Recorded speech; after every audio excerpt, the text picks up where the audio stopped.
अब ये दिखाई दे रहा हाँ ये बिल्कुल, परफेक्ट अब परफेक्ट। चलिए ठीक है, और इसको फिर ये टेक्टोनिक प्रोसेस लिखा हुआ आ गया। जी जी बिल्कुल, गो अहेड सर। चलिए चलिए चलिए, यस सर। इसको हाँ इसको रिकॉर्ड भी करिएगा ताकि फिर हम लोग। हाँ रिकॉर्ड हो रहा है। अच्छा चलिए कोशिश करते हैं इसको। पहले पॉइंटर को थोड़ा ठीक सर कल की क्लास रिकॉर्ड नहीं हुई थी? नहीं हुई थी सर। नहीं है हमारे पास, शेयर करेंगे आपको वो अभी है कुछ दिन में कर देंगे। और हाँ, अभी का जो है मॉर्निंग मिल जाएगा आपको। ओके। अभी का तो मिल जाएगा तुरंत ही आपको।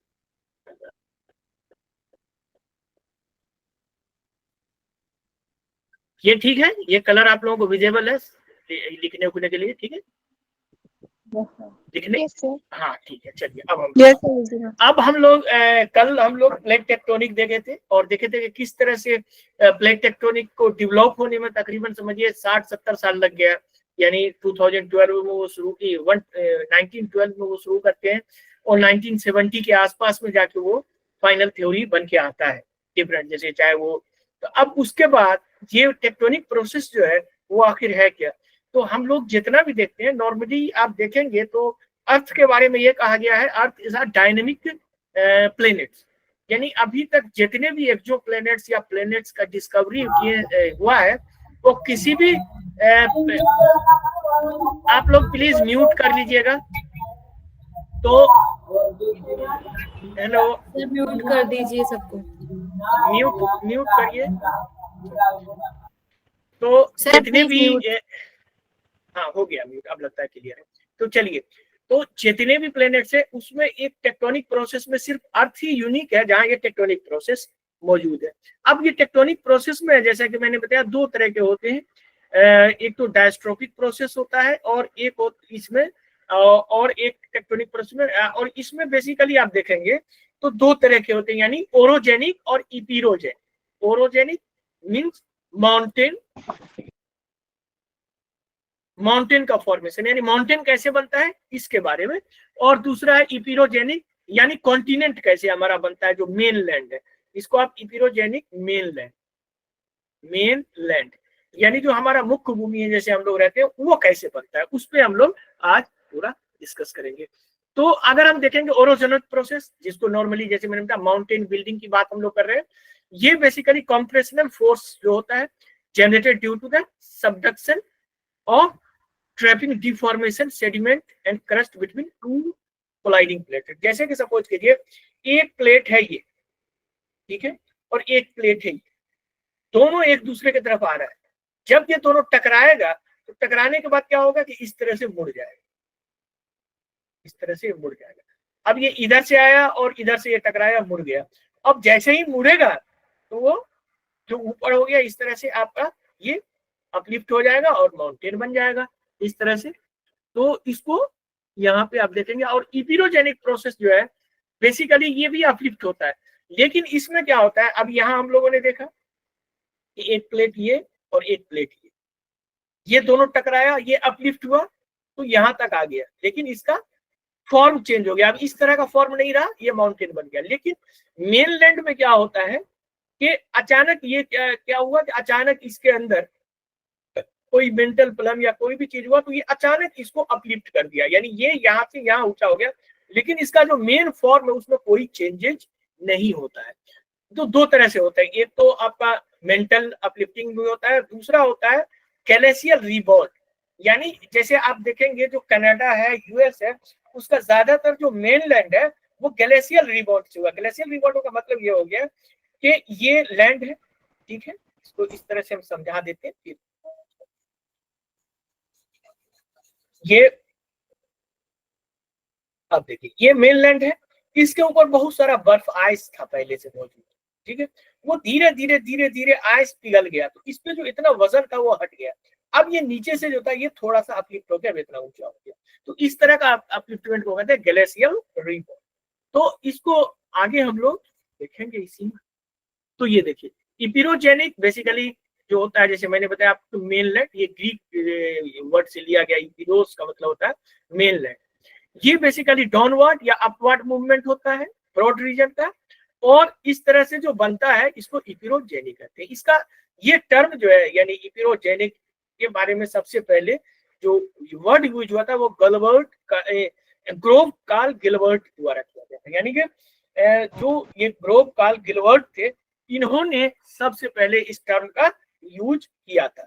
ठीक है, तो ये बेसिकली जो होता है तो इसमें कोई भी फोल्डिंग या फॉल्टिंग नहीं होता है। माउंटेन में हम लोग क्या देखते हैं, फोल्डिंग या फॉल्टिंग है। जैसे टकराया तो टकराने के बाद वो मुड़ जाता है, या फिर आपका वो टकराने के बाद टूट जाता है तो वो फॉल्टिंग हो जाता है, इसको फॉल्ट करते हैं हम लोग।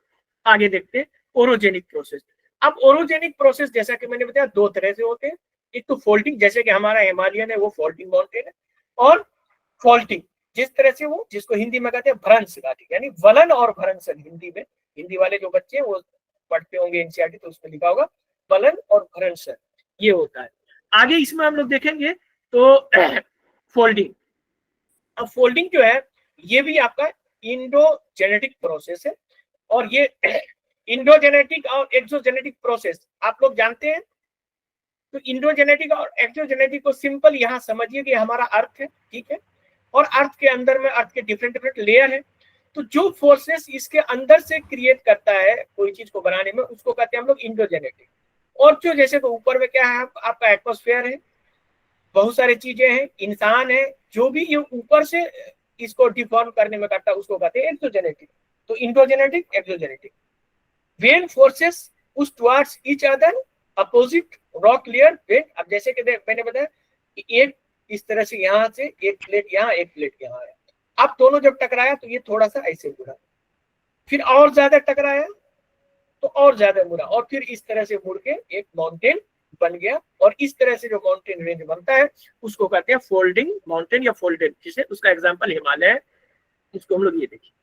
और इसमें जैसे कि यहाँ से टकराया तो ये जो नीचे चला गया इसको कहते हैं सिंक्लाइन, और इसको कहते हैं एंटीक्लाइन।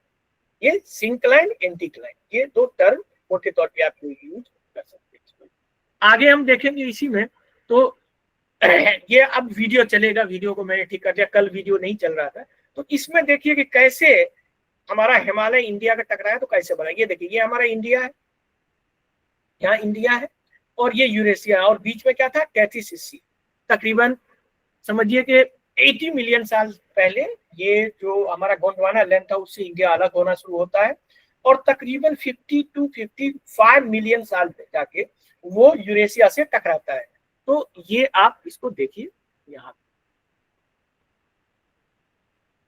पर, ये जो है ये पूरा कैथीसिसी है।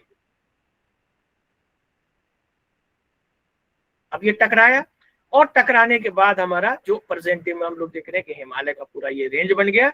और ये अब इसको जैसे कि देखते हैं तो ये सर्वे पे आप जाके देखेंगे, जब हिमालयन रेंज में आप जाएंगे तो जो एरियल सर्वे होता है उसमें क्लियर आपको फोल्ड नजर आएगा। ये देखिए ये फोल्ड यहाँ, ये फोल्ड यहाँ, ये फोल्ड यहाँ। तो जिस तरह से टकराया और इस तरह का फोल्ड आपको यहाँ क्लियर नजर आएगा माउंटेन रेंज में जब आप जाएंगे तो यहाँ। और ये जो होता है तो ये इस तरह से था, जैसे कि ये देखिए कि ये कैथीसिसी था, तो ये धीरे धीरे फोल्ड होता गया होता गया। अब जब ज्यादा फोल्ड हो जाता है तो क्या होता है, ज्यादा फोल्ड हो जाने पर वो टूट जाता था, और इस तरह के जो टूटे हुए ये होते हैं इसको कहते हैं थ्रस्ट फॉल्ट। ये भी फॉल्टिंग होता है, लेकिन इस तरह के फॉल्टिंग आपको हिमालयन में मिलेंगे, ये थ्रस्ट फॉल्ट। अब ये देखिए ज्यादा ये टूटा, ज्यादा टूट जाएगा तो ये देखिए यहाँ से टूट गया, यहाँ से टूट गया, यहाँ से टूट गया, और ये जब टूटेगा तो ये जो कॉन्टिनेंट का पार्ट है वो आपको मेंटल में जाके पिघल के मिल जाता है। और मिलने के बाद एक उसके अंदर क्या होता है, एक आपका कन्वेयर बेल्ट बनाएगा। ये देखिए यहाँ टूटा, यहाँ टूटा, यहाँ टूटा। और यही वजह है कि एक तो इसकी स्पीड ज्यादा है, और दूसरा ये जिसको चैनल फ्लो प्रोसेस कहा जाता है, इस चैनल फ्लो प्रोसेस के वजह से हिमालय तेजी से ऊपर हो रहा है। ये नया रिसर्च में जो अभी आया है ये इसका पूरा ये अब इस हिमालय के अंदर देखिए क्या हो रहा है। ये ऊपर में आपका हिमालय है, और ये एकदम चैनल फ्लो प्रोसेस है, और ये जैसे ही होता है इसको अपलिफ्ट करता है, और ये इतना तेजी से करता है इसीलिए हिमालय तेजी से बढ़ रहा है अदर माउंटेन के मुकाबले। यानी ये प्रोसेस जो है ये यूनिक मिला है हिमालय के, कुछ तिब्बत के पास है, कुछ आपको ईस्टर्न हिमालय के पास ये रिसर्च में आया है। तो ये सारी चीजें आपको आई है। तो इसको आप यहाँ इसको और तो ये इस तरह से हमारा माउंटेन बना। आगे हम लोग देखते हैं, ये हमारा डिफरेंट डिफरेंट एरिया में जो फोल्डेड माउंटेन रेंज है, ये पूरा आपका रॉकीज वाला है, एंडीज है ये टोटल, ये आपका पूरा आपका हिमालय है, और ये पूरा ये आल्प्स है, ये पूरा एरिया जो जो है आपका ये टेक्टोनिक एरियाज। आगे हम लोग देखेंगे इसी में दूसरा फॉल्टिंग होता है। फॉल्टिंग क्या होता है कि जब कंप्रेस एसोसिएटेड जो होता है बेसिकली आप देखेंगे प्लेट मूवमेंट में, तो वो टूट जाता है, यानी ब्लॉक बन जाता है दो, और ये टूटने के बाद जो है जैसे कि यहाँ पे प्रेशर पड़ा और यहाँ पे प्रेशर पड़ा, तो ये बीच से टूट गया। अब टूटने के बाद एक ऐसे ऊपर उठ गया, एक नीचे चला गया, तो इस तरह से ये पहाड़ बन गया और ये इसका घाटी बन गया। तो इस तरह से इसको हम देखेंगे ये। तो जैसे एग्जांपल के तौर पे सियरा नेवादा माउंटेन आपका अमेरिका में, उसी तरह से हार्ज माउंटेन जर्मनी में है, तो ये इसका एग्जांपल है। आगे हम लोग देखते हैं इसी में, ये देखिए, तो इसको जैसे कि ये आप देखिए यहाँ से प्रेशर हुआ और ये ऐसे होती है, अपलिफ्ट हो गया ये नीचे, तो इसको हॉरस्ट और इसको गार कहा जाता है। ये जो घाटी है उसको गार में, और जो ऊपर बना उसको हॉरस्ट कहा जाता है। आगे हम लोग देखते हैं इसमें, तो अर्थक्वेक के बारे में पढ़ेंगे। तो ये माउंटेन के बारे में हम लोगों ने देखा, ओरोजेनिक और इक्रोजेनिक। लेकिन इसी में जब फॉल्ट के अंदर मूवमेंट होता है तब क्या होता है, अर्थक्वेक। और अर्थक्वेक क्या होता है, व्हाट इज, अगर आपसे पूछा जाए व्हाट इज अर्थक्वेक, तो आप बोलिएगा कि अर्थक्वेक बेसिकली जो होता है जो एनर्जी रिलीज्ड बाय द, हाँ, sudden energy released by the आपका लिथोस्फीयर। लिथोस्फीयर बेसिकली जो होता है, अगर आप देखेंगे तो लिथोस्फीयर जो है वो आपका क्रस्ट और upper part of the mental, ये दोनों मिला के लिथोस्फीयर बनता है। तो ये बेसिकली देखेंगे फॉल्ट, और ये बेसिकली स्लिप फॉल्ट होता है और डिफरेंट टाइप्स होता है। और ये क्या होता है, ये एनर्जी जो है वोल्केनिक इरप्शन से भी रिलीज हो सकता है, एटमिक एक्सप्लोजन से भी, जो ह्यूमन ये है उससे भी आपका हो सकता है। अभी कुछ दिन पहले लोगों ने कहा था कि ईरान के पास कुछ भूकंप आया था, तो लोगों ने कहा था कि ईरान ने शायद न्यूक्लियर टेस्ट किया, तो उससे भी ये आपका मैन मेड भी हो सकता है। तो अब देखेंगे अर्थक्वेक अगर बेसिकली आप देखेंगे mechanical energy which transmitted through rock the vibration called seismic wave. अब ये जो एनर्जी वेव में चेंज होता है, इस वेव्स को हम लोग क्या बोलते हैं, सिस्मिक वेव, जिसको हिंदी में बोलते हैं भूकंपीय तरंगे। और ये जो होता है ये ट्रेवल करता है इंटीरियर ऑफ द अर्थ का सरफेस से डिफरेंट डिफरेंट। अब इसको नापने के लिए जो है सिस्मोग्राफ लगा होता है, यानी साइंटिफिक इंस्ट्रूमेंट होता है, और डिफरेंट डिफरेंट स्टेशन पे ये होता है। इसको इस तरह से हम लोग समझेंगे। देखिए सपोज कीजिए जहां भूकंप आता है, तो ठीक जहां से इनिशिएट होता है उसको कहते हैं हाइपोसेंटर, ठीक है, और ठीक उसी के ऊपर जो जमीन में होता है उसको कहते हैं इपीसेंटर, ठीक है, इपीसेंटर कहते हैं। तो ये भी देख लीजिए, ये हाइपोसेंटर। हाइपोसेंटर जो होता है बेसिकली जहां अर्थक्वेक ओरिजिनेट होता है, यानी जहां से जनरेट होता है, और वहां से आप देखेंगे ये लगभग मोटे तौर पे 100 किलोमीटर नीचे तक हो सकता है कुछ जगह पे। लेकिन जो डीप अर्थक्वेक होता है, वैसे तो डीपेस्ट अर्थक्वेक 700 किलोमीटर तक आया है, जो मैंने 2003 या 2023 में मैंने एक वीडियो बनाया है हमारे चैनल पे, आप लोग को मिल जाएगा, डीपेस्ट अर्थक्वेक, आप उस पर सर्च मारेंगे तो मिल जाएगा। तो वो अभी आया था डीपेस्ट अर्थक्वेक। तो ये डीपेस्ट अर्थक्वेक भी आता रहता है कभी कभी, ये देखिए। और ये ऊपर जो हो गया उसको कहते हैं एपिसेंटर। एपिसेंटर जो पॉइंट है आपका जो सरफेस से डायरेक्टली है, यानी ये हुआ उससे ठीक ऊपर में जो सरफेस पे है उसको एपिसेंटर हम लोग कहते हैं, जो directly above the hypocentre. What is epicentre? Epicentre directly above the hypocentre. तो क्वेश्चन इसको इस तरह से बनता है, हम लोग एमसीक्यू पे भी करेंगे मतलब डिस्कस। तो इस तरह के जैसे कि आपका हाइपोसेंटर, तो इसमें इस तरह से स्टेटमेंट आपको दे देगा कि hypocentre just above the epicentre, तो नहीं उल्टा हो गया ये, यानी एपिसेंटर जो है हाइपोसेंटर के। तो इस तरह से आपको चेंज करके क्वेश्चन का स्टेटमेंट दे सकता है। ये सारी चीजें ध्यान में रखने की जरूरत है। आगे हम लोग चलते हैं। तो ये देखिए, अब ये हाइपोसेंटर में क्या होता है, यहाँ से सबसे पहले सिस्मिक वेव जनरेट होता है, यहाँ से सबसे पहले जनरेट होता है, और फिर वो लगातार चलता है आपका सिस्मिक वेव यहाँ पे। अब यहाँ पे स्टेशन है, दो स्टेशन है, स्टेशन 1 और स्टेशन 2। तो सबसे पहले यहाँ से जो सिस्मिक होता है स्टेशन 1 पहले रिकॉर्ड करेगा, फिर 2 करेगा, इस तरह से आपका होगा। ये यानी इंस्टेंटली ड्यूरेशन द वेव जो होगा, पहला लोकेशन होगा 1 और 2, यानी ये जो होगा सिस्मिक स्टेशन, ये पहला रिकॉर्ड करेगा, उसके बाद सिस्मिक 2 स्टेशन रिकॉर्ड करेगा इसको। उसी तरह से आगे चलते हैं हम लोग, तो देखते हैं सिस्मिक वेव्स। सिस्मिक वेव्स कितने तरह के होते हैं बताइए तो, कितने तरह के होते हैं सिस्मिक वेव्स? सर 2 तरीके सर के, surface wave primary and sir secondary surface wave और body wave. Sir surface wave में पी है, सरफेस वेव तीन में टाइप के होते लव हैं वेव्स सर। और रिले Yes and वेव्स और wave. टी वाइब्स में लव पी है। Waves and Rayleigh waves. हाँ, टोटल जो होता है आप देखेंगे तो टोटल मिला के आपका 2 बॉडी वेव और 2 सरफेस वेव यानी 4 वेव्स हो जाता है। ठीक है, तो ये 4 सिस्मिक वेव्स होता है, उस पर आज हम लोग बात करेंगे।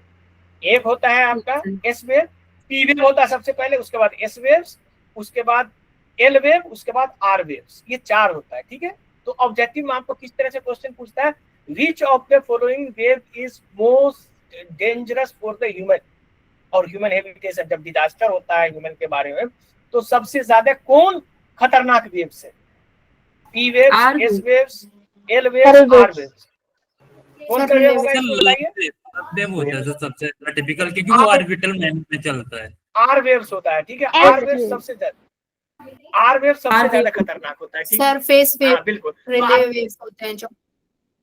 हाँ, इसी में सरफेस वेव्स ही आपको बेसिकली लोग मरता है या क्यों होता है? क्योंकि मकान डैमेज होता है, डिफरेंट चीजें आपकी टूटती है, उसी से होता है। अगर आप ह्यूमन हैबिटेशन ना हो, उस तरह से ना हो, तो उतना नुकसान नहीं होगा। तो अभी आया था ना भूकंप, आपको थाईलैंड वगैरह में आया, थाईलैंड बर्मा में आया था। अब टाइप ऑफ सिस्मिक वेव्स तो 2 तरह से मोटे तौर पे होता है, एक तो बॉडी वेव और एक होता है आपको सरफेस वेव। तो बॉडी वेव्स में 2 पी वेव और एस वेव होते हैं। ये बेसिकली आप देखेंगे तो ये प्राइमरी वेव्स, पी का मतलब होता है प्राइमरी वेव्स कहते हैं। ये पुश और पुल मूवमेंट करता है। इसका मोटे तौर से ट्रेवल जो होता है फास्टेस्ट होता है 6 किलोमीटर पर सेकंड के हिसाब से चलता है, और ये सॉलिड और लिक्विड दोनों में चलेगा। पी वेव्स ये वाला वो स्प्रिंग की तरह बिहेव करता है, इसलिए यहाँ मैंने इसमें आगे देखेंगे एस वेव्स। एस वेव जो होता है, इसको एस का मतलब सेकेंडरी वेव, उसके बाद से शुरू होता है। ये मूव साइड बाय साइड चलता है, यानी उसके जस्ट साइड बाय साइड आपको चलेगा, और ये 4 किलोमीटर पर सेकंड होता है। ये सिर्फ सॉलिड से ही चलता है, लिक्विड में नहीं चलता है हमेशा। ये सिर्फ सॉलिड में होगा एस वेव्स, लिक्विड में नहीं चलेगा। ये मतलब उस तरह से, जिस तरह से आप रस्सी को हिलाते हैं उस तरह से इसका वेव चलता है, स्प्रिंग की तरह नहीं होता। अब ये इसका एक है, जैसे सपोज करिए अर्थ आया, तो जैसे हम लोग अभी भी जानते हैं कि अर्थ के इंटीरियर के बारे में हम लोग पढ़ते हैं कि अर्थ के कितने लेयर्स हैं, ये सारी चीजें जो आप लोग पढ़ते हैं, तो वो कैसे है? कोई किसी ने तो देखा नहीं है अंदर जाके। यानी जो हाईएस्ट है वो 12 किलोमीटर तक है, 12 किलोमीटर से नीचे तो कोई गया ही नहीं है। 12 किलोमीटर जो आपका कोआला मतलब वहां पे होल है, रूस के पास किया गया था वो। उसके अलावा भी आप देखेंगे तो 11 किलोमीटर अमेरिकन अर्थ है, उससे नीचे तो कुछ है ही नहीं जो अर्थ में लोग जा सकता है, क्योंकि नीचे जाने के बाद एक्सट्रीम टेम्परेचर हो जाता है। तो इस वजह से माइक्रोफोन ऑफ कीजिएगा, चचराहट है। तो ये गैस में भी चल हेलो, सर म्यूट कीजिए। म्यूट करिए। हाँ अब देखिए, हाँ, ये कर दिया देखिए ये मैंने। रेड, हाँ रेड वेव जो है वो एस वेव है, और ब्लैक जो है आपका पी वेव है। तो पी वेव क्या है, वो डायरेक्ट चलता है, लेकिन जैसा कि मटेरियल का जो डेंसिटी होता है, उस डेंसिटी के हिसाब से भी पी वेव मूव करता है। यानी यहाँ से पी वेव चला है, और ये देखिए ऐसे मूव हो गया, चुके जैसे जैसे हम लोग नीचे जाते हैं कोर की तरफ डेंसिटी बढ़ती जाती है। आप लोग जब प्लेट का डिफरेंट बाउंड्री हम लोग पढ़ते हैं, इसका जो अर्थ का इंटीरियर का जब आप लोग पढ़ेंगे पूरा, ये तो शॉर्ट क्लास है, 8-10 क्लास है हमारा, जो भी 8 क्लास है, तो उसको ही पूरा खत्म करना है। तो इसलिए तो ये पूरा एरिया जो हो जाता है, इसको सिस्मिक वेव स्टेशन मॉनिटर नहीं कर पाता है, इसको कहते हैं शैडो जोन। ठीक है, यहाँ पे देखिए, अगर यहाँ पे आया तो शैडो जोन, और ये पूरा, और ये इसी से आप देखिए यहाँ रेड आके खत्म हो गया। इसका मतलब है कि मानता है कि आउटर कोर जो वो लिक्विड है, लिक्विड में इसमें नहीं चलता है। आगे हम लोग देखेंगे सरफेस वेव्स के बारे में। तो हमने अभी बॉडी वेव की बात करी थी, अब सरफेस वेव। तो सरफेस वेव्स जो है वो ट्रेवल होता है अर्थ के क्रस्ट के ऊपर, सरफेस के ऊपर, तो they may actually ripple on the surface. आप देखेंगे तो जो सरफेस है उस पे वो रिपल कर देता है कभी कभी।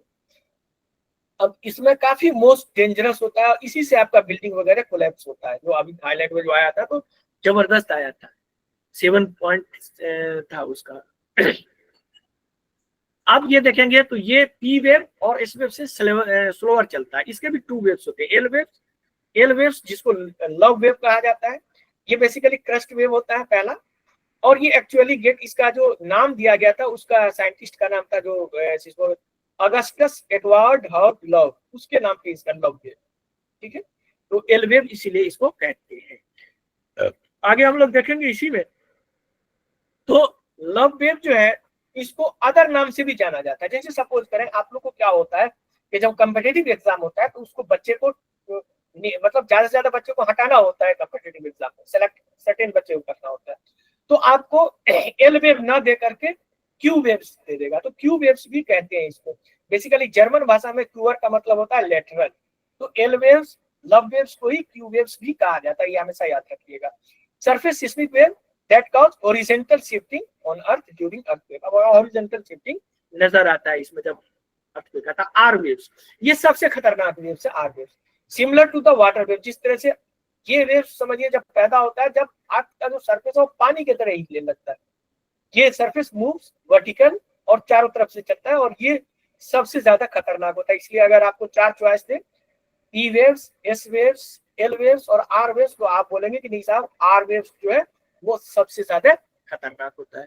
आगे हम लोग चलते हैं, इसको एक वीडियो से समझते हैं, एनिमेशन से आपको समझाने की कोशिश करते हैं। ये देखिए, अचानक ये देखिए अर्थक्वेक, तो इसको आप अर्थक्वेक वेव्स देखिए। तो इसमें नॉर्मली ये अर्थक्वेक आता है, हिलता है अर्थ और दिखता है। तो इसमें आप देखेंगे कि बेसिकली जो ये अर्थ हमारा जो शेकिंग होता है अर्थ, वो बेसिकली जैसे मैंने बताया sudden release of the energy चूंकि इतना ज्यादा प्रेशर हो जाता है तो जहां भी फॉल्ट होता है उससे वो निकलता है, तो फिर क्या होता है, एक वेव छोड़ता है, और उसी को हम लोग सिस्मिक वेव्स कहते हैं। आगे देखिए, तो इसको हम लोग जानते हैं कि ये, अब ये देखिए, सपोज कीजिए यहाँ पे पहले पी वेव शुरू हुआ,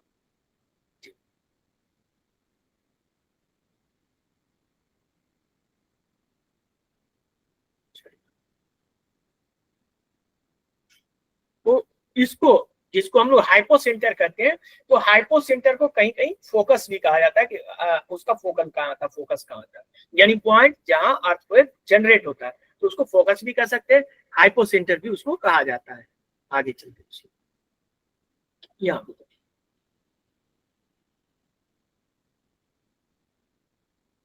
अब सिस्मिक वेव्स की बात हम लोग करेंगे, ठीक है। वहां से जनरेट, अब यहाँ से देखिए, यहाँ से वेव जनरेट हुआ और फिर आपका ट्रेवल किया यहाँ से, ठीक है। तो सबसे पहले जो वेव्स होगा इसमें, इस एनिमेशन से देखिए, तो उसको हम लोग कहेंगे प्राइमरी वेव्स। जैसे 4 वेव्स आपके। अब यहाँ पे देखिए पी वेव्स जो है यहाँ पे एक, ये देखिए ये स्प्रिंग की तरह काम करेगा। एस वेव्स इस तरह से काम करेगा, और लव वेव और ये relics wave, love wave horizontal और इस तरह से करेगा, और इसको और हम इसको अभी आप देखिएगा तो और आपको क्लियर, ये देख रहे इस तरह से, और इस तरह से ये पूरा जिस तरह से वाटर वेव करता है उस तरह से रेलिक वेव।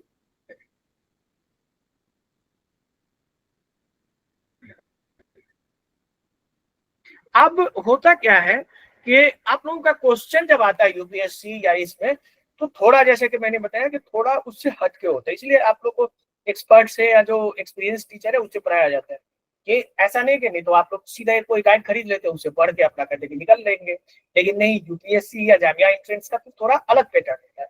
उसमें आपसे ये दे दिया जाएगा कि सर्टेन थिंग्स, जैसे कि रॉक दे दिया जाएगा, एक मिट्टी वाला दे दिया जाएगा, एक दे दिया जाएगा कि मतलब 3-4 तरह के सिचुएशन में बोलेगा सबसे ज्यादा डिस्ट्रक्टिव कहाँ होगा, किस सरफेस पे करेगा। तो उसको समझाने के लिए मैंने यहाँ थोड़ा एक और एनिमेशन से आप ये देख सकते हैं कि जैसे सपोज कीजिए ये 3 लेयर है, इसको हमने 3 अलग अलग चीजों में बांटा। एक को हमने सॉलिड रॉक में लिया है, इस तरह से देखिए यहाँ पे, इसको यहाँ पे, इसको यहाँ पे। अब ये आपको होगा सैचुरेटेड सैंड एंड मड, यानी कि जैसे जो कीचड़ और बालू है उसको सैचुरेटेड टाइप में। एक दूसरा दिया लूज सेडिमेंट, यानी जो सेडिमेंट थोड़ा सा हल्का हो, बालू की मिट्टी टाइप का हो, यानी बिहार का। और ये ले लिया है एकदम कठोर मतलब सॉलिड, जैसे कि महाराष्ट्र वगैरह का रॉक है, उस तरह से मिलेगा। ये 3 तरह का हमने रॉक लिया। एक समझिए बिहार टाइप का हो गया, एक आपका बंगाल वगैरह का जो समुद्र का गीला टाइप का मिट्टी रहता है वो। तो तीनों पे कैसे आपका ये करेगा, जब सरफेस वेव आएगा तो सरफेस वेव का क्या असर पड़ेगा। तो सबसे पहले पी वेव्स आएगा। तो पी वेव्स जब आपका आएगा, ये देखिए तो यहाँ आया, इसमें हल्का सा डैमेज ऊपर नीचे होगा, तो इसमें कोई खास उतना फर्क नहीं पी वेव से आता है मेन। उसके बाद जो सेकंड आता है वो देखेंगे, ये बहुत कम कैजुअलिटी करता है पी वेव। उसके बाद सेकंड वेव आता है, ये आपको ये थोड़ा सा पी वेव से थोड़ा स्लोली होता है। आगे हम लोग इसी में देखेंगे तो एस वेव से। अब एस वेव्स देखिए, अगर यहाँ पे आएगा, ये देखिए एस वेव तो हल्का हिला, इसमें भी हल्का हिलेंगे आप, लेकिन उतना ज्यादा डैमेज वो नहीं होगा, इस तरह से होगा, ऐसे। अब हम लोग इसके बाद देखते हैं एस वेव्स के बाद जो मतलब इसमें थोड़ा सा ये होगा एम्पलीट्यूड, यानी कि जो हिलता है ये एम्पलीट्यूड जो है, तो आप देखेंगे कि इस वेव में थोड़ा ज्यादा उसका होता है। उसके बाद एस वेव के बाद हम लोग देखेंगे एल वेव। अब वो दिखा रहा है कि सरफेस ऑफ द अर्थ जो है, तो अब इसका हम लोग देखेंगे सेकंड में। अब ये सरफेस वेव सबसे ज्यादा आपको लव वेव और रेलिक वेव यही। अब ये एल वेव्स है, एल वेव्स है। अब ये देखिए एल वेव सरफेस पे चल रहा है, देखिए किस तरह से यहाँ इसको पूरी तरह से ये पूरा देखिए कितना भयंकर डैमेज इस सरफेस को। तो एल वेव से आपका इसको लव वेव कहा जाता है। ये basically fourth and horizontally back fourth ऐसे करता था, और इस तरह से हुआ। तो ये जो लूज सेडिमेंट का मड का था वो चला गया। उसके बाद आर वेव सबसे खतरनाक है, ये एकदम पानी के। अब ये तो पूरा लिक्विफाइड जिसको कहते हैं, ये पूरी तरह से ये एकदम मिट्टी मतलब नदी की तरह करके लगता है। ये सॉलिड, इसमें देखिए भयंकर डैमेज चारों तरफ से, ऊपर नीचे चारों तरफ से ये आपका करता है। ये सबसे खतरनाक आपका इसीलिए आर वेव्स होता है, रेलिक्स वेव्स जो होता है। ये काफी आप देखेंगे तो ये सिर्फ जो ये यहाँ भी डैमेज किया है, देखिए इसको लिक्विफिकेशन कहा जाता है। अब लिक्विफिकेशन क्या होता है कि जो लूज सेडिमेंट रहता है वो एकदम पानी की तरह बिहेव करने लगेगा भूकंप आने पर, खास करके आर वेव्स आने पर। तो इस तरह से ये डिफरेंट मटेरियल में डिफरेंट तरीके से। तो ये हमने बता दिया अर्थक्वेक का डिफरेंट। आगे हम लोग देखते हैं कि रिक्टर स्केल क्या होता है या रिचर स्केल जो होता है। ये बेसिकली हम लोग जानते हैं, ये चार्ल्स रिकर और गुटेनबर्ग ने ये बनाया था, और इससे भूकंप हम लोग नापते हैं। इसको बेसिकली रिक्टर स्केल मोटे तौर पे अभी कहा जाता है, लेकिन अब जो है उसको 1970 में उसको थोड़ा चेंज करके मॉडिफाइड करके एमएमएस कर दिया गया, यानी मोमेंट मैग्नीट्यूड स्केल।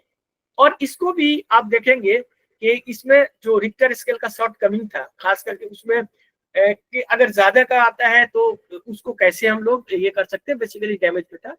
तो moment magnitude scale upper limit जो है उसको नहीं, उसमें नो अपर लिमिट था। तो ये थोड़ा सा आगे हम लोग इसी में देखते हैं। अब ये देखिए उसी तरह से एक और स्केल है मार्सेली स्केल, ये भी एमएमआई कहा जाता है। ये 92 में रखा था। ये भी उतना बेसिकली रेक्टर स्केल ही यूज किया जाता है, लेकिन अब आप देखिए तो मैग्नीट्यूड ये डिफरेंट है। आगे हम लोग इसमें देखेंगे। ये बेसिकली भूकंप का डिफरेंट ये 10 2 से लेके 10 तक, यानी 2 पे आपका थोड़ा सा स्लाइड होता है। और ये डिफरेंट जो चिली में जो 1960 में आया था वो 9 के आसपास था। तो क्या कैजुअलिटी हुआ ये हम आपको भेज देंगे, तुम देख लीजिएगा। आगे ये जो है मॉडिफाइड मार्केली इंटेंसिटी स्केल, इसको मोटे तौर पे अभी यूज किया जाता है, खास करके हैजार्डस इसको लेकर के। ये इस तरह से, तो ये वीक है, इसमें 7 तक का वेरी स्ट्रॉन्ग, इसमें कई लेवल तक किया गया है, यानी 11 तक किया गया एक्सट्रीम तक। तो अभी जो नॉर्मली आता है तो 8 से नीचे ही अभी तक नॉर्मली हम लोग देखते हैं। उसका ये हम आपको भेज देंगे, तो आप लोग इसको एक नजर जरूर देख लीजिएगा। तो अब हम लोग वोल्केनो पे आते हैं, वोल्केनिज्म। तो वोल्केनिज्म जो है बेसिकली फिनोमिनन जो है बेसिकली ट्रांसफॉर्म क्या होता है, अर्थ का इंटीरियर से जो इरप्ट होके बाहर आ जाता है, कोई चीज सरफेस के ऊपर आता है, उसी को हम लोग मोटे तौर पे वोल्केनिज्म कहते हैं। तो अब वोल्केनिज्म की बात अगर हम लोग करें तो देखिए, क्लासिफिकेशन ऑफ वोल्केनिक एक्टिविटीज। तो वोल्केनिक एक्टिविटीज मोटे तौर पे दो तरह से एक्टिविटीज होते हैं। एक तो होते हैं एक्सक्लूसिव, दूसरा होता है इंट्रूसिव। तो एक्सक्लूसिव और इंट्रूसिव आप लोग पढ़े हैं इससे पहले क्या? हेलो, चलिए। तो एक्सक्लूसिव और इंट्रूसिव, एक्सक्लूसिव मतलब ये हो गया कि जैसे कि सपोज कीजिए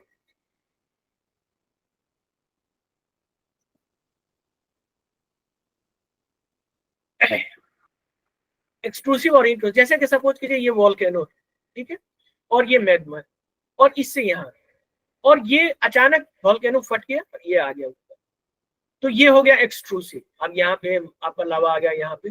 इंट्रूसिव क्या है कि ये इसको अभी इसको इससे फट नहीं रहा, लेकिन इसके अंदर अंदर वो जाम हो जाता है, और ये जो मैग्मा आता है और फिर यहाँ धीरे धीरे धीरे धीरे ठंडा होगा। चूंकि एक्सट्रूसिव में क्या है, जब बाहर निकल जाएगा तो हवा के कांटेक्ट में आएगा और जल्दी ठंडा हो जाएगा। तो एक्सट्रूसिव वोल्केनो में जो भी होता है आपका मटेरियल वो बेसाल्ट होता है, और इससे जो बनता है इंट्रूसिव से वो ग्रेनाइट बनता है। अब इसके अंदर ही अंदर ये ठंडा होगा धीरे धीरे धीरे धीरे ठंडा। तो मोटे तौर पे दो तरह के होते हैं, एक्सट्रूसिव और इंट्रूसिव नॉर्मली तौर पे। तो हम लोग देखते हैं क्लासिफिकेशन जो वोल्केनो पे, two type of volcanic activities according to their mode of occurrence, intrusive और एक्सट्रूसिव। ठीक है, ये अब इसको हम लोग यहाँ पे देखेंगे। इंट्रूसिव वोल्केनिज्म, इंट्रूसिव जो है बेसिकली आप देखेंगे solidify below the earth surface, जो इग्निशियस रॉक बना था, जैसे मैंने बताया कि अंदर से ही यहीं पे सॉलिडिफाइड हुआ इसको तोड़ने के बजाय। और इस तरह के जो रॉक बनते हैं इसको कहते हैं इग्नियस इंट्रूसन, यानी जो इंट्रूसिव बनता है तो उसको कहते हैं इग्नियस इंट्रूसन। उसमें भी डिफरेंट डिफरेंट टाइप के आपके शेप के इस पे उसको डिफरेंट डिफरेंट नाम दिया जाता है, जैसे कि पैथोलिथ। पैथोलिथ जो होता है वो large mass of intrusive igneous rock larger than the 100 square kilometer area that form from the deep earth crust। अब जैसे एक वोल्केनो है इस तरह से, और यहाँ देखिए मैग्मा का ये चैम्बर है, अब ये ऊपर तो नहीं है, नहीं तो अंदर ही अंदर ठंडा हो गया। तो ये पूरा एरिया जो ये इतना बड़ा ठंडा एरिया हो गया, ये अंदर इसका बेस समझ लीजिए टोटल का टोटल, तो ये उसको नीचे वाला बेस जो हो गया ये पैथोलिथ का। आगे हम लोग देखेंगे इसमें लैकोलिथ। लैकोलिथ जो है सीट इंट्रूशन है that injected between the two layer of sediment. अब इसके अंदर ये चला जाता है। लेपोलिथ उसी का होता है, इसको फिगर पे आपको समझा देते हैं, सिल आदि इसको। ये देखिए, ये जो है पूरा ये पैथोलिथ है, ये पूरा, ये ऊपर आया नहीं, ये पूरा मैग्मा, ये मैग्मा चेम्बर है। ये मैग्मा यहाँ एक्टिव है, अगर ये एक्टिव ठंडा हो जाता है तो ये पूरा एरिया क्या होता है, पैथोलिथ कहलाता है। अब यहीं से दो रॉक के बीच में ये घुस जाता है। अब जैसे घुसता है तो ये उल्टा तस्तरी जैसे होता है उसका उल्टा बनाता है, तो उसको हम लोग क्या कहते हैं, लैकोलिथ। इसको हम लोग बोलेंगे, इसको बोलेंगे हम लोग लैकोलिथ, इसको हम लोग बोलेंगे लैकोलिथ। और ठीक इसी का अपोजिट तस्तरी नुमा बनाएगा अगर कोई, इसको बोलेंगे लोपोलिथ। लैकोलिथ उल्टा तस्तरी नुमा बनता है, इंट्रूजन जो होता है, और लोकोलिथ जो होता है आपको वो आपका सीधा तस्तरी की तरह होता है। और इसके बीच में जब कोई ये चलता है तो ये जैसे कि इसके बीच में इंट्रूजन हुआ और ये एक नली जैसा बन गया, तो उसको कहते हैं डायक। और इसके बीच में ये जम के एकदम चौड़ा जैसा इस तरह से हो गया, तो उसको कहते हैं सील। तो सील हो गया, डायक हो गया, पैथोलिथ हो गया, आपका लोपोलिथ हो गया। तो ये मोटे तौर पे ये इंट्रूजन होता है। उसके अलावा भी आप देखेंगे तो जो एक्सट्रूजन वाला में होता है तो वोल्केनिक नेक भी बनता है। उसी तरह से ओल्ड लावा, तो वोल्केनिक नेक क्या बनता है कि जैसे सपोज कीजिए इंट्रूजन है, इस तरह का वोल्केनो आया, और इन्फ्यूजन किया। तो ये पूरा जो इसका वेंट है, वॉल्केनिक वेंट है, ये पूरा ठंडा होने के बाद ये पूरा इरोजन से खत्म हो जाता है, तो ये वॉल्केनिक नेक बनता है दुनिया। ठीक है, तो इसको हम इसमें देखते हैं। उसी तरह से एक्सट्रूसिव वॉल्केनो, तो एक्सट्रूसिव वॉल्केनो में क्या होता है कि अचानक फट जाता है जिससे लावा निकलता है, और ये इजेक्शन काफी होता है जो ओपन स्पेस में चला जाता है। समटाइम वायलेंट एक्सप्लोसिव, ये काफी एरिया को पूरी तरह से तबाह कर देता है। इवन जो छोटे मोटे द्वीप होते हैं वो पूरी तरह से तबाह हो जाते हैं, पूरी तरह से उड़ जाता है, समझ लीजिए। और ये सबसे पहले अभी जो हुआ था होंगा टोंगा हाईपाई जो है, ये पैसिफिक ओशन में है। इस पे मतलब ये वर्ल्ड का लार्जेस्ट एक्सप्लोजन था, यानी इतना बड़ा एक्सप्लोजन था जो हमारा एटमॉस्फेयर का जो लेयर है, एटमॉस्फेयर का लेयर, आप लोग एटमॉस्फेयर का पढ़े हैं आप लोग, लेयर वगैरह सब बेसिक चीज आप लोगों को पता है ना सबको। तो एटमॉस्फेयर का जो लेयर होता है, तो तकरीबन आप जानते हैं, तो सबसे नीचे वाला लेयर होता है उसको क्या कहते हैं हम लोग एटमॉस्फेयर में, बताइए तो। चलिए अभी सब म्यूट हो गए, कोई बात नहीं। जो सबसे नीचे है उसको हम लोग कहते हैं ट्रोपोस्फेयर, ट्रोपोस्फेयर के बाद स्ट्रेटोस्फेयर, स्ट्रेटोस्फेयर से ऊपर होता है मीजोस्फेयर। तो ये जो टोंगा आइलैंड के पास जो ये वोल्केनिक इरप्शन हुआ था, ये तकरीबन आप समझिए मीजोस्फेयर में चला गया था, यानी मीजोस्फेयर तकरीबन 60 किलोमीटर ऊंचाई तक चला गया था। तो कभी कभी इतना बड़ा एक्सप्लोजन हो जाता है। और इसका वोल्केनिक का निगेटिव इम्पैक्ट भी है और पॉजिटिव इम्पैक्ट भी है। पॉजिटिव इम्पैक्ट ये है कि जो वोल्केनिक एश जो होता है, जो राख वगैरह होता है, वो पूरा जब स्पेस में चला जाता है तो वो कूलिंग का काम करता है, ठंडा होने का काम करता है। आगे हम लोग देखेंगे इसी में वोल्केनिज्म में, तो टाइप ऑफ एक्सट्रूसिव, जिसमें सबसे सिंपल जो होता है एक्सट्रूसिव में सिंडर कोन वोल्केनो, यानी एकदम सिंपल होता है, एकदम कोन कोन के टाइप का होगा। इसका वोल्केनिक वेंट यहाँ होगा और यहाँ से मैग्मा चेंबर से आएगा और ये इरप्ट हो जाएगा, एकदम कोनिकल शेप इस तरह से। तो इसको कहते हैं सिंडर कोन वोल्केनो। ठीक है, तो अब इसमें हम लोग देखेंगे दूसरा है सिल्ड वोल्केनो। सिल्ड वोल्केनो जो होता है वो largest type of the volcano on earth है, यानी अर्थ पे सबसे बड़ा वोल्केनो की अगर हम बात करें तो सिल्ड वोल्केनो। सिल्ड वोल्केनो में क्या होता है कि जो लावा फ्लो होता है वो ब्रॉड शेप में, जैसे कि सपोज कीजिए ये वोल्केनिक वेंट है और ये मैग्मा चेंबर है और यहाँ से लावा फ्लो हुआ, तो ये लावा फ्लो बहुत धीरे धीरे होता है और इस तरह से होता है कि धीरे धीरे ये पूरा, और ये पहले तो सिंडर कोन इतना बड़ा था और ये पूरा एरिया में फैल जाता है और ये ऐसे लगता है सील्ड के जैसा। सील्ड मतलब ढाल जो होता है, जो पहले जमाने में जब तलवार से जब लड़ाई होती थी तो ढाल लिया जाता था, इसीलिए इसको सील्ड की तरह देखने में लगता है, इसलिए इसको सील्ड वोल्केनो कहते हैं। आगे में हम देखते हैं इसको, तीसरा होता है स्ट्रेटो वोल्केनो या कंपोजिट वोल्केनो। इसमें जब वोल्केनो के कई लेयर्स आपस में मिल जाते हैं, जैसे कि समझिए उसको स्ट्रेटो वोल्केनो, यानी कि कोनिकल है, composed of one layer of hardened lava, उसके बाद टेफ्रा, वोल्केनिक एश, ये सब अलग अलग उसके मटेरियल्स होते हैं, उससे ये होता है। उसी तरह से लावा डोम जो भी होता है ये माउंटेन डोम शेप्ड होता है, शेप्ड होता है उसको।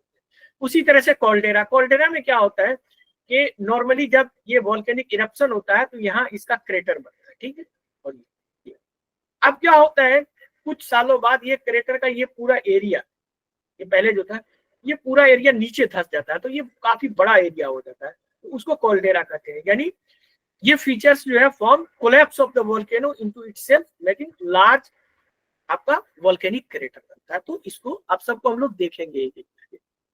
तो उसका वोल्केनिक नेक जो हमने बताया कि जैसे कि ये वोल्केनो यहाँ पे आप देखें और ये इसका वोल्केनिक वेंट है और ये मैग्मा चेंबर है, यहाँ से वोल्केनिक इरप्शन हुआ फिर ठंडा हो गया, ये वोल्केनो पहाड़ हो गया, लेकिन लाखों सालों के बाद ये इरोड होकर इधर चला गया, यानी अगर हम इसको इरोड कर दिए, इसको इरोड कर दिया, तो अब ये ऐसा रहेगा कि लगेगा कि ये गर्दन की तरह से खड़ा है, तो इसको वोल्केनिक नेक कहते हैं।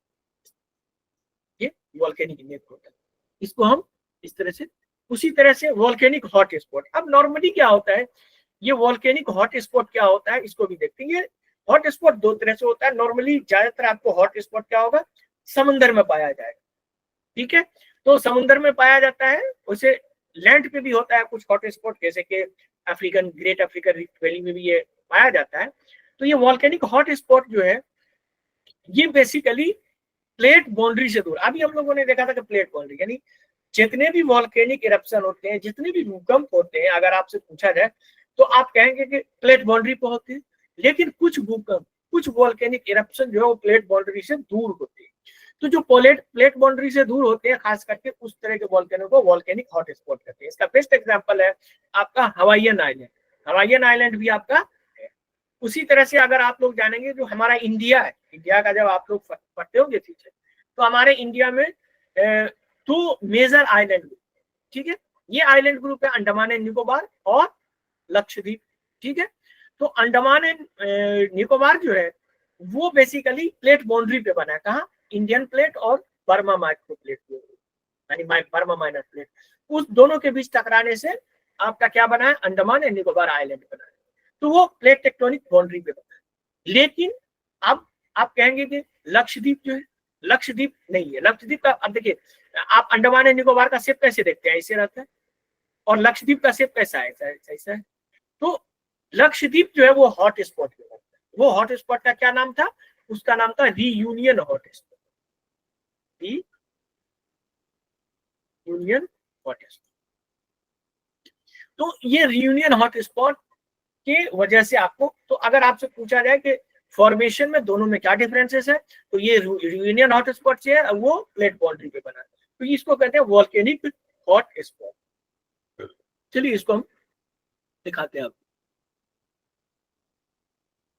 ये हिंदी में, ये देखिए, ये आपका सिंपल है, जैसे कि मैंने बताया था सिंडर कोल वॉल्केनो। ये सिंपल वॉल्केनो होता है, एक वेंट होगा, ये लावा वेंट जो मैंने बताया, सेंट्रल वेंट होता है, और फिर ये लेयर इस तरह से। अब देखिए दूसरा, ये है आपका सील्ड वॉल्केनो। ये काफी दूर तक फैलेगा, काफी दूर तक फैलेगा। तीसरा जो है ये है आपका कंपोजिट वॉल्केनो। अब देखिए ये कई लेयर्स को होता है, आपका यहाँ भी हो जाएगा, आपको यहाँ से भी आपका ये निकल सकता है, यहाँ से भी निकल सकता है। तो कई जगह, यानी इसको हिंदी में कहते हैं मिश्रित वॉल्केनो या समग्र वॉल्केनो। समग्र वॉल्केनो यानी इसको इंग्लिश में कहेंगे आपको कंपोजिट वॉल्केनो।